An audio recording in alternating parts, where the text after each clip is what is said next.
నేను చిన్నగున్నప్పుడు మా అమ్మ అయితే పచ్చళ్ళు చేసేది. గా పచ్చడ్లు కూరగాయలతోని చేసుకుంటే ఎంత మంచిగుంటది. నోరంతా సప్పసప్పగున్నప్పుడు, జరం వచ్చినప్పుడు మన అమ్మలు మంచిగా టమాటా పచ్చడని, బీరకాయ పచ్చడని, దొండకాయ పచ్చడని చేసేటోళ్ళు. ఇయాల నేను కూరగాయలతోని గదే బీరకాయతోని పచ్చడి చేత్తాన. ఇగ బీరకాయల పప్పేసి చేత్తే మా పిల్లలు తినరు. ఇయాలైతే నేను బీరకాయతోని పచ్చడి చేసి వాళ్ళకి తినిపిత్తా అని నేనైతే అనుకున్నా. చిన్నగున్నప్పుడైతే మా అమ్మ బీరకాయ పొట్టుతోని కూడా పచ్చడి చేసేది. ఇప్పుడు అందరూ చేత్తారనుకో, గా పొట్టుల మంచిగుండయని చెప్పి నేను బీరకాయల పొట్టుతోని పచ్చడైతే చేత్తలేను. బీరకాయలతో చేత్తాను. ఫస్ట్ అయితే బీరకాయలు మంచిగా తొక్కు తీసుకొని మంచిగా పక్కన పెట్టుకొని మంచిగా ఇట్లా కడిగేసుకోవాలి. మంచిగా రౌండ్ రౌండ్‌గా పెద్ద పెద్దగా కడిగేసుకుంటే సరిపోతది.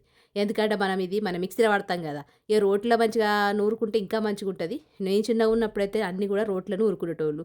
మిక్సీలు అవి ఇవి లేకపోనుండే. ఇగో ఇప్పుడైతే ఇగ మిక్సీలో ఎత్తాను. ఇగ దాంతో పాటు 2 టమాటాలు గూడా మంచిగా పెద్ద టమాటాలయితే మంచిగా కడిగేసుకున్నా. ఇక్కడ పచ్చిమిర్చి ఒక 10-15 కారం ఉన్నయయితే ఎక్కువేసుకోవద్దు. మంచిగా ఇవేది ఎక్కువ కారం లేవు మీడియంగున్నయి. ఇగ 3 గూడా కడిగేసుకొని పక్కన పెట్టుకున్నా. ఇగ ఇప్పుడు ప్యాన్ పెట్టినా. ప్యాన్‌లో ఒక 2 టేబుల్ స్పూన్‌ల ఆయిలేసుకున్నా. గిట్లనే 2 చెంచాల శనగపప్పేసుకుంటానా. మీకిష్టం ఉంటే మినపప్పు గూడా ఒక చెంచా ఏసుకోవచ్చు. జీలకర్ర ఒక చెంచా ఏసుకుంటానా. దాంతో పాటు ధనియాలు ఒక చెంచా ఏసుకుంటానా. ఇవేసుకొని మంచిగా వేయించుకోవాలి. ఇవన్నీ ఏసుకోవడం వల్ల బీరకాయ పచ్చడికి మంచి ఫ్లేవరొస్తది. మంచి టేస్టొత్తది. మంచి థిక్‌నెస్ ఒత్తది. ఇవన్నీ ఏసుకొని మంచిగా లో ఫ్లేమ్ మీద బ్రౌన్ కలర్ వచ్చే వరకు ఫ్రై జేసుకోవాలి. ముందుగానే మనం కడిగేసుకొని పెట్టుకున్నాం గదా కూరగాయలు. అంటే బీరకాయలు, పచ్చిమిర్చి, టమాటాలు గవ్వి గూడా మెల్లమెల్లగా ఏసుకుందాం. ఇక్కడైతే పచ్చిమిర్చి ఏసుకున్నా. ఈ పచ్చిమిర్చి కొద్దిగా మంచిగా ఫ్రై అవ్వుడుతోనే దాంట్లో మళ్ళా మనం ముందుగానే కడిగేసుకున్నాం గదా బీరకాయలు గవ్వి గూడా ఏసుకోవాలి. ఇగ దాంతో పాటు పుల్ల పుల్లగా ఉండడం కోసం టమాటాలేసుకోవాలి. ఇందులో నేను చింతపండు ఏత్తలేను. ఇది చలికాలం కాబట్టి చింతపండు అవన్నీ ఏత్తే పిల్లలకు జలుబైతది. లేనిపోని రోగాలొత్తయి. కాబట్టి టమాటాలేసుకుంటాను. ఇట్లా టమాటాలేసుకొని ఇవి మంచిగా మగ్గడం కోసం కొద్దిగా ఒక చిన్న చెంచా ఆహ్, ఉప్పైతే ఏసుకుంటాను. ఈ ఉప్పేసుకొని ఒక్కసారి కలుపుకోవాలి. ఇవి కింద మాడిపోవద్దని నేను కొద్దిగా నీళ్ళు చిలకరించుకుంటానా. ఇగ నీళ్ళైతే ఎక్కువేయద్దు. ఈ నీళ్ళతోని చేస్తే ఇక పచ్చడైతే ఖరాబైతది. ఇట్లా చిలకరించుకోవాలి. ఇట్లా చిలకరించేటప్పుడు మీరే దూరంగుండాలే. ఇట్లా చిలకరించిందో లేదో కొద్దిగా మంచిగా స్మాష్ అయింది. ఇగ సల్లారింది పక్కన పెట్టినా. ఇప్పుడు మిక్సీ అయితే పట్టుకుంటానా. ఇగ మిక్సీలో మనం ముందుగానే ఈ మిశ్రమం ఉంది గదా! గవన్నీ ఏసుకున్నా.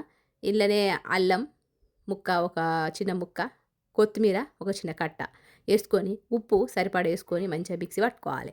ఈ మిక్సీ పట్టుకున్న పచ్చడిని ఒక చిన్న గిన్నెలో తీసుకుందాం. తీసుకొని పోపేసుకోలే గదా! ఇగ పోపు పెట్టుకుందాం. ఇది వేడి వేడి అన్నంలో సూపరుంటది. ఖచ్చితంగా మీకు నచ్చుతది. మీరు తింటరు. మీరు తిన్నరు గూడా ఎన్నో సార్లు చేసుకున్నారు. అయితే గీ పద్ధతిలో చేత్తే ఈజీగా అన్నట్టు.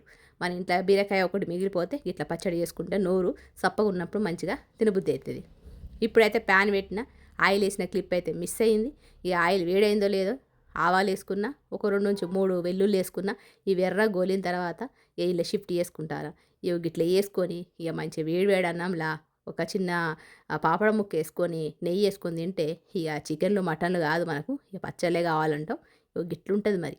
ఎంతో రుచికరమైన బీరకాయతోని పచ్చడైతే రెడీ అయింది. నచ్చితే ఒక లైక్ ఇయ్యండి. కొత్తోళ్ళు సబ్స్క్రైబ్ చేసుకోండి.